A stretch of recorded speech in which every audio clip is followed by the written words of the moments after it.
আরে শালা কি ভাবলাম আর কি যে হয়ে গেল, কিভাবে শুধু তারা বারবার লাস্ট 10 মিনিটে ম্যাচ জিতে যায়। আমরা তো ভাবছিলাম তাদের কোয়ার্টার ফাইনালি বিদায় করে দিবে, কিন্তু না, এখন দেখতেছি তারা ফাইনালও খেলবে। এখন তো আর্জেন্টিনা সাপোর্টার দিকে যাওয়াই যাবে না, জঙ্গল মঙ্গলে লুকু বেড়াতে হবে মনে হচ্ছে। কোথায় গেল সুইজারল্যান্ডের বেটাগুলা যারা সুইজারল্যান্ডকে আব্বা বানাইছিল? তাদের আজকে পাইলে হয়, তারা বলছিল আমাদের 3 পিস দিবে, আমরাই উল্টে তাদের 3 পিস ডিম থেরাপি দিলাম। কোথায় গেল আজকে তাদের পাইলে হয়? ইস, মনে হয় দেখি লিল রে, তার আগে যাওয়া যাবে না রে। শোন তো কি তো করছিল, শোন।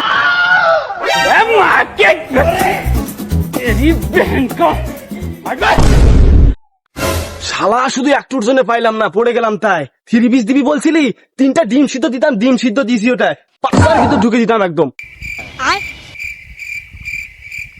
ইস, বেঁচে গেছি রে, নালে 3টা ডিম ভরে দিত রে।